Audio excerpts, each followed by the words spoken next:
Today we're going to talk about vitamin B7 biotin. So vitamin B7, like all vitamins, is water soluble. This means that you can't store them in your body or in your tissues, and they need to be replenished daily through foods or supplements. So the great thing about a food or a vitamin being water soluble is that means that you don't need to worry too much about getting too much of it. So it's typically, with exceptions, pretty safe to supplement with a vitamin B or any water soluble vitamin. So B7 is pretty cool. It's also called biotin. It promotes healthy hair and skin and nails, supports a healthy nervous system, and helps your body turn protein, carbs, and fats into energy. So it's pretty important if you're feeling depleted throughout the day, you just feel like tired, or you have some of the signs of deficiency, you're going to want to look into replacing or adding in more biotin into your diet. So some signs of deficiency of B7 or biotin are going to be brittle nails, hair loss, skin rashes, especially on the face, cracks in the corners of your mouth, depression, fatigue, and numbness or tingling. So I have seen so many people get rashes around their lips or face, cracks in the corners of their mouths, and typically they just need more biotin. So some biotin-rich foods are egg yolks, liver, legumes, nuts and seeds, bananas, sweet potatoes, mushrooms, avocados, and broccoli. Pure Encapsulations has a great biotin supplement. Thorn has a biotin 8. Garden of Life Raw B Complex has biotin, and that's a vegan option. And then in the Optimal Prenatal or Optimal Man or Optimal Multivitamin, they have biotin in there as well. So just look for biotin/B7.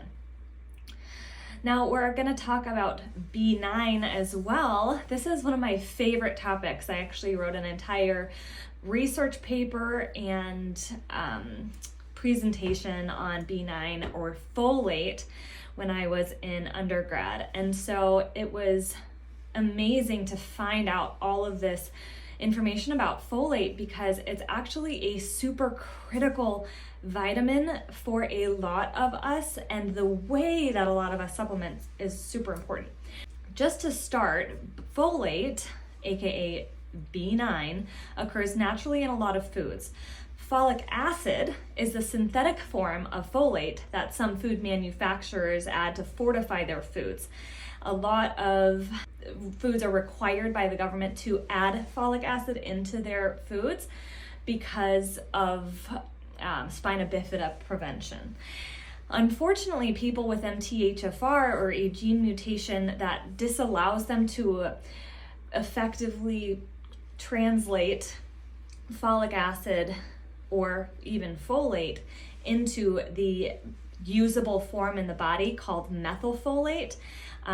When they eat folic acid, it's toxic to them, because even if somebody with MTHFR were to get a folate in their diet, if they're also consuming folic acid, there's a little receptor in your cell, and every time your folic acid comes into that receptor, it blocks the receptor, cannot be absorbed, and then you eat your leafy greens and you get natural folate into your diet, and bam, you can't actually absorb it at all. So that receptor is blocked, and now you're in double trouble, because if you just eat folate, let's say you have no folic acid in your diet, that folate comes in and it goes to be transformed into the bioavailable or usable form in your body, methylfolate, and when that comes through, it just doesn't very effectively make it into methylfolate. So I know that was a lot of words. Essentially, your vitamins need to go from a natural form to a bioavailable form. Bioavailable simply means available for your body to use right away. And when that conversion process isn't very efficient, and then you add folic acid on top of that, which is blocking that receptor, you're in double trouble. So this is one of the most important vitamins to get right, because 60% at least of the population has a form of MTHFR. I have 2 copies of MTHFR and I felt horrible. I had all of these all the time. I was always anemic. I was always tired. I always had trouble concentrating. I was depressed. I had mouth ulcers. My tongue got sore randomly. I have spina bifida. I never had fertility issues, except I had a hard time carrying a pregnancy to term. And so I had all of these problems, and then one of my midwives was like, hey, let's check for MTHFR. And I was like, wow, I have that. But the amazing thing about this is that if you just treat everyone like they have MTHFR, especially if they have these symptoms already, then man, you're just a lot safer, because there's no harm typically in giving somebody the bioavailable form of the vitamin rather than the synthetic form. So when you look at a prenatal or a multivitamin, it's so important that you are always making sure that it is not folic acid.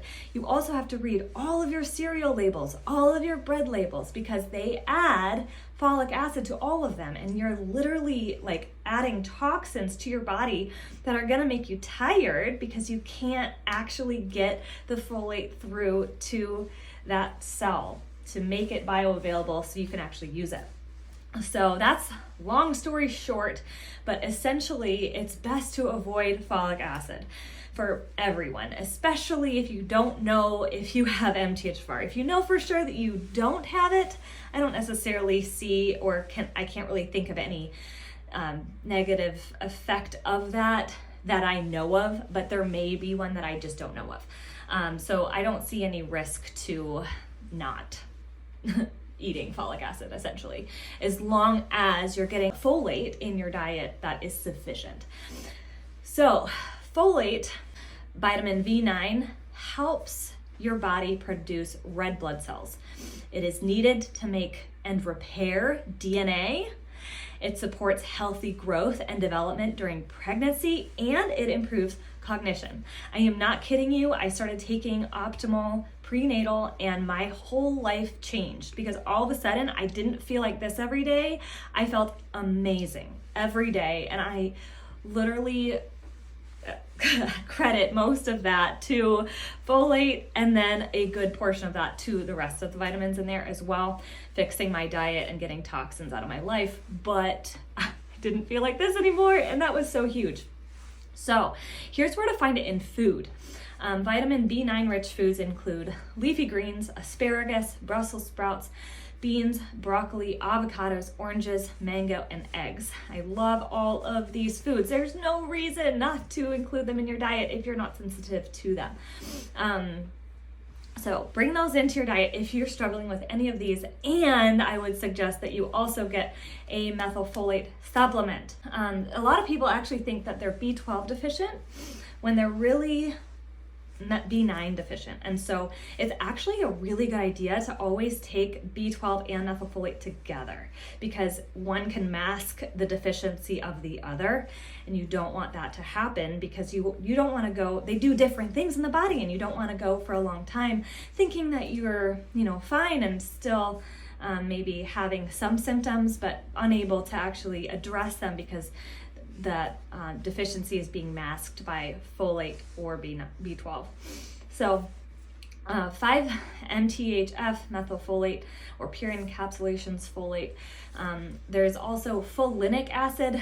If you're running into trouble when you're taking one of these vitamins, please reach out to me. There's so many things that you can do. This is why I believe in custom one-on-one coaching and training and nutrition, because it is different for everyone, and you could be taking this and feel amazing. It could change your life like it changed mine, or it could be something else, and we work together to help solve those things. But you can definitely add these into your diet with no risk, so please do that. And then next time we will talk about B12 in a little more detail and talk about how that supports your body.